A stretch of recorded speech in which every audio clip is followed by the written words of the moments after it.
Right, so now I'm going to add this gable section to this gable section of roof to this part of the house. I'm just going to go to Preferences and turn off the angular grid, and then I'm going to select the Polygon Foundation tool, set a working plane on that wall, and then I'm just going to trace out this shape.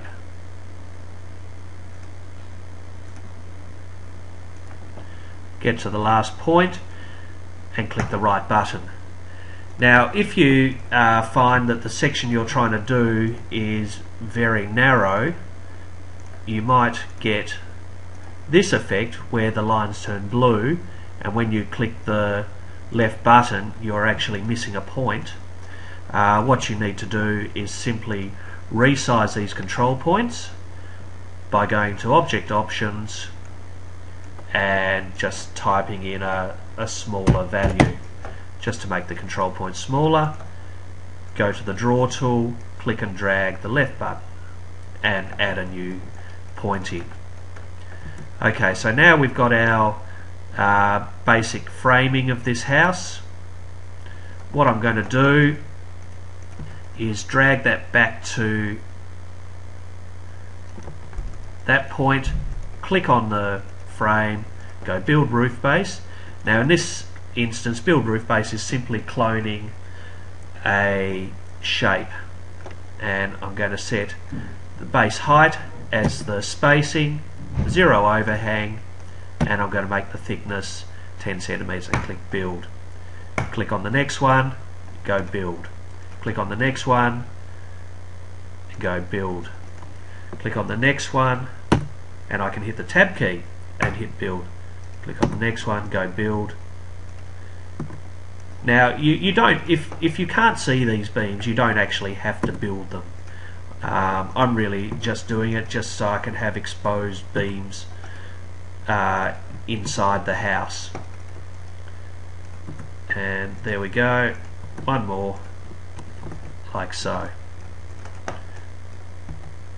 Now they're all attached to that object, the parent object, and once we've got the basic frame, then I'll go to the rectangular foundation tool, and what I'm going to do is set a working plane on this face, this outward facing angle. Now if you hit the wrong face, you'll very quickly see that the crosshair is going the wrong way. So once we've set that, we can then simply just drag over a roof segment. Repeat the process for the other side.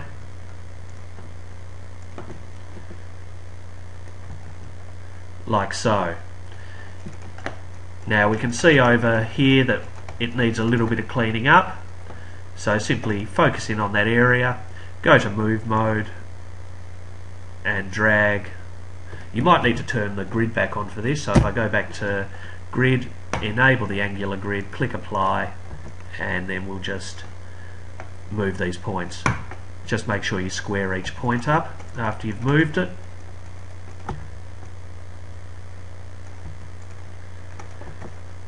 Now also here, we actually, if we look at the elevation, we'll find that there's a cutaway section there. So what we're just going to do is simply go to the Draw tool, click and drag a new point out. We're going to go to Move Mode, move that point back up to there, go back to Draw Mode and draw a new point there, and then just square that point. Now you'll notice we've also got these beams that are exposed, or trusses that are exposed. We're just going to cut those off. So I'm going to go to the Foundation Split tool, and you can see this first beam's highlighted, and I'm going to click and drag a line through it so it turns green. I'm going to click that segment. Now it says delete object and all of its children. In this case I want to leave all the objects that are attached to it, which is the rest of the beam and the roof. So I'm going to go leave children and delete that beam. And then I'm simply going to repeat the process for the other segments. Like so. Now that poses a problem because that wall's no longer high enough, so I'm going to click on that wall, go to Object Options and type in a new height, like so. Now, up until now, we've been simply dealing with positioning a wall height to a single height. Here we've actually got a sloping wall, so we'll click on that wall, go slope wall, and we can see we've typed it into the wrong dimension, so I'll type it into that one and just type in the original value into that wall height. Then all we need to do is cap off this end, and you can see we just need a little bit more clean up there. Don't forget to square the other points. And if you find that one section is overlapping too much, just position them so you get a nice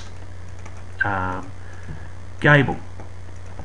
Okay, then we're going to add the gable ends, and again I'm just going to turn the grid off. Now Shift Control G will turn the angular grid on and off, so you don't always have to go back to the angular grid and preferences. Okay, there's my shape, and I'll just position an end cap in there. And there we go. There's our first roof section.